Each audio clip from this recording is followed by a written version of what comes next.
welcome to Living the Nation with Pride. I'm James Brown, and you're not. This is the Chief of South Salt Lake Police Department, and Marion Willey, Utah Nonprofit Housing. Welcome to the show, sir. Well, thank you, James. Thanks for having me.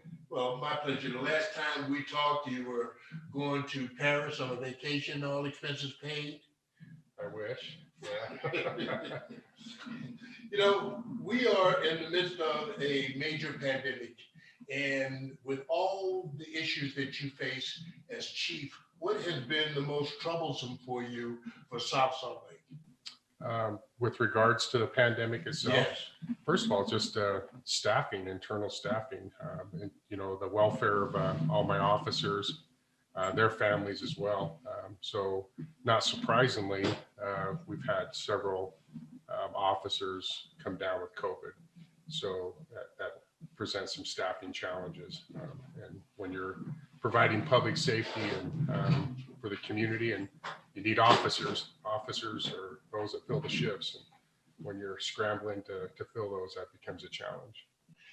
You know, this pandemic has brought many faces to law enforcement, and you've been taxed with all kinds of things. And what happens with the older police officers? Now, I know you've got a shortage because you got people leaving and running to vacation on you and all those kinds of things. But what did you do with the older police officers? So you're referring to myself? Sir, I thought you was a young man. You know, you came in with this beautiful sidekick. Yeah. You know what I mean? Well, that's part of the thing of being a chief. You learn to surround yourself with those that make you look good. Right. So yeah, but yeah.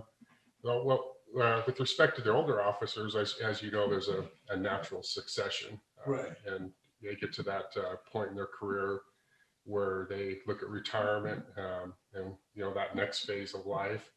And they have to make that decision. Am I young enough to still be in this game? Right. Can I still do the job, or do I hang up my hat and, you know, give into the fact that it's a young man's game and take that second phase of life and do something else? And typically fishing or traveling or spending time with their spouse. So. Well, and I take note to that statement, a young man's game. For all of you young law officers, you will become an older law enforcement officer. Stay in the game, because we need your wisdom, we need your understanding, we need your support. And that brings me to you, Marion. I know you have to go shortly, but you are involved around housing and all of those kinds of things, and actually own this particular complex. You know, what kinds of things are we seeing with the housing as far as you're concerned? We know affordable is the issue, but how do you guys deal with building and supporting affordable housing? Well, I think what we've just started recently, which I don't know if you're familiar, James, last year we started a preservation fund.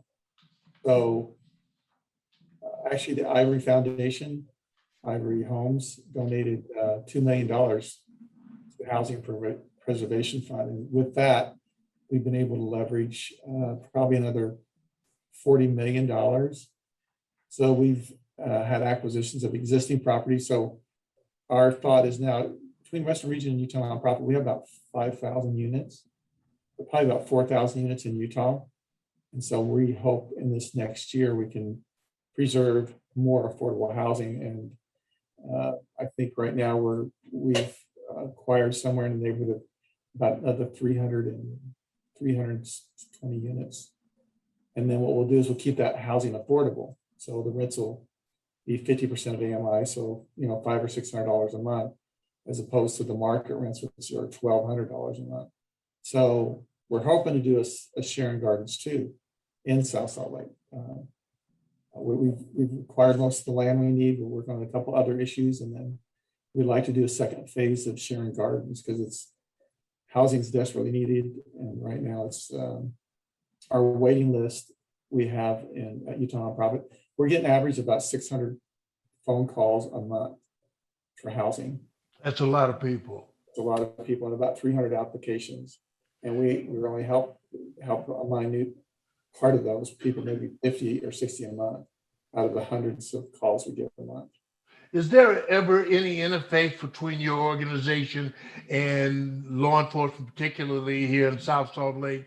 Is there a communications that you set up with the law enforcement so that they can be aware of what your facilities are all about? And so, I mean, you have a number of needs that come up. I mean, older people pass away, sickness and medical issues, and a lot of times they're reaching out to law enforcement to get them involved.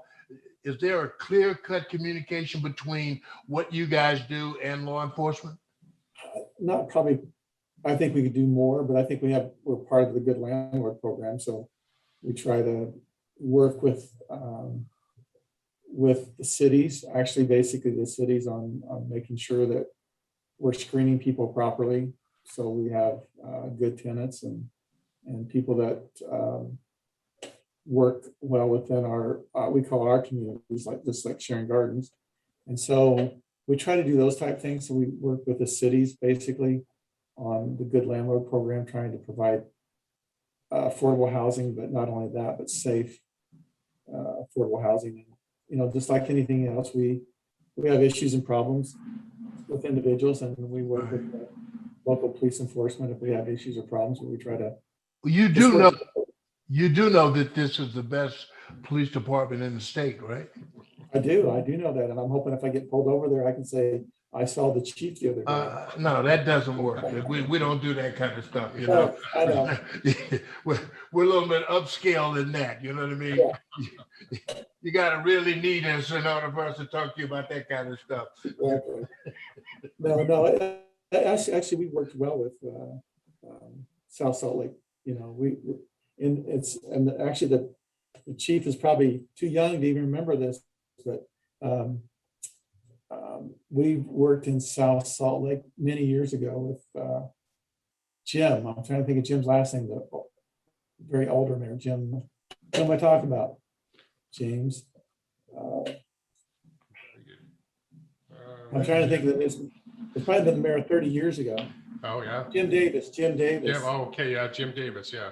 Yeah, he's so in big time real estate. So he's in big time real estate. He's helped us actually with some properties that we found to do affordable housing on. So I mean, James and I go back 30 years ago almost. So yeah, I've been doing this a long time. I'm actually not that old, Marion. I was just a little kid. Just tell the truth, you know.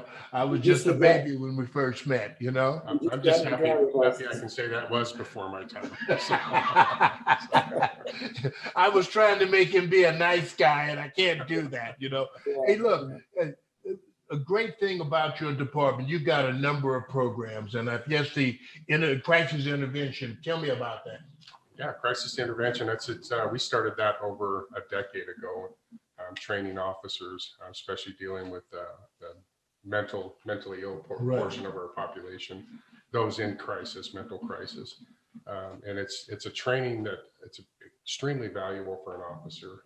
It doesn't necessarily give them the skill set to navigate through that or to provide counseling for somebody, but it gives them their awareness so they understand and they can recognize somebody's in crisis. And that alone changes how they deal and approach with the situation versus years ago, unknown or not being able to recognize that and seeing somebody in a mental crisis could easily escalate a situation.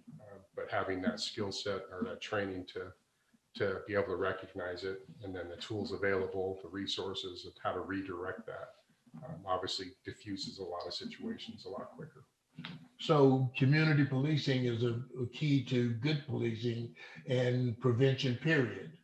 Yeah, community policing is the foundation of policing. I believe, you know, every law enforcement agency works for the community that they're in. And if you're not connected to the community or listening to what your community needs are, you're just not providing the quality policing that community should have. What do you want from us citizens? I mean, we want you to be nonviolent. We want you to go to a robbery and stand there and wave a flag and say, don't do that anymore. You know, all of those kinds of things. Yeah, if we could get those committing crimes surrender. Yeah, but that's not the case. Well, what can we do for you as citizens of this community? Be involved, and much like what you're doing now and having these conversations. Well, I'm an exceptional human. Yes, you are. It starts with conversations Right. and being involved. So you have the neighborhood watch programs. We have a business watch program, and just having that dialogue with their community and understanding what their needs are, what their expectations are. That's the first step in providing good policing, Right. and having that partnership with your community. There's a roughly 1967 years back, there's if you look at Robert Kennedy gave a Right. speech on racketeering and mafia, kind of organized crime, but he made a comment, and I'll paraphrase it. Every community deserves a type of criminal it has, and every community gets the type of law enforcement it demands. Ooh. And I think what he meant by that was, if you turn a blind eye, crime's going to happen in your community. But if you get involved as a resident, as a business owner, and you have those conversations, you make those demands on the expectations for law enforcement and what you want to see, and you're part of the solution, then that itself resolves the problem. So that's what we look for. And I've looked kind of that statement stuck with me for years. And I like that. It's truly, I believe, just the basic foundation of law enforcement is having these conversations with community members, residents, Right. citizens, business owners. Hey, you know, folks, part of my humor, or what I think is humor, is that I want you to know that you can talk with the chief. You can talk with the administrators of housing. We have to learn to communicate and talk, and it's not such a stoic, you can't talk with them. And as you can see, he's taken my humor. That's the kind of people we want in our community. This is the kind of law enforcement we have. And until you come behind those glass walls, if you will, and come out, meet your leadership, meet your community leadership, you will find that they're just like us. They want to have a decent and a good life. And I think the chief is just an example of what that is and what that means. And we've got to appreciate that. So come on, we got to start talking to each other. We got to get involved in our communities to keep them safe. We got to play a role in making things better. And I'm going to go on the Johnny Carson show and say that. All right. He retired too, James. Yeah. Oh, see what I'm saying? Again, before my time. Exactly. So, and before you go, Marion, is there something you want to close off with? No, I think it's very important. We try to do on most of our senior housing projects. We have a service coordinator that works with the tenants on their needs, whether it's a Valley Mental Health or whatever the needs is, Medicare, Medicaid. And so, and that's the person that tries to get to them before the manager. So they have time to work out their issues and problems. As the chief knows, it's better to work with the individual first to try to, and we try to do that as a nonprofit. We don't want somebody to lose their housing. We want to work with them, whether it's mental illness or whatever, hoarding or whatever it is. We try to work with those individuals first through counseling, through involving other people, other agencies to help, because we want to provide safe, affordable housing, but we want to work with residents that need working with, because there's a lot of people that need a lot of help, and not just housing. They need other agencies to help them so they can stay in housing. So anyway, hey Chief, it's nice meeting you, James. I appreciate your time. I appreciate your time. Oh, my time is always open. I feel good. I want to introduce the officer sitting on the other side. What's her name? Danielle Croyle. Yeah, she's our public information officer. Public information. So what do you think about this conversation, ma'am? I think, again, when we talk about community policing, it's about engagement, and it's about having those critical conversations at critical times. And right now, I think in our society, it's a critical time, and this is what these conversations open up the doors to have a meaningful dialogue, to get us to center and make some positive changes in the community. She's now coming to work for me. No. You can forget it, okay? Yeah. I'm gonna give you a new car, get a house on the mountaintop, all of that good stuff, you know? But folks, this is what I'm talking about. Chief, before I let you go, is there some last words that you need to tell us what we need to be doing or what you want to see happen in this community? Just stay involved, just like you're doing, James. And that's the thing is we don't see, we're not everywhere at once. We can't be. Right. And we need to hear that information. We need to hear that, have that dialogue with our community. So we're here 24/7, believe it or not. You pick up the phone, you call, you're going to get an officer. So keeping that dialogue, staying involved in the community, and just caring, because the more each individual cares about the community they live in, the better it is. The more you care, the better it is. That's what I love. Thank you very much for being on.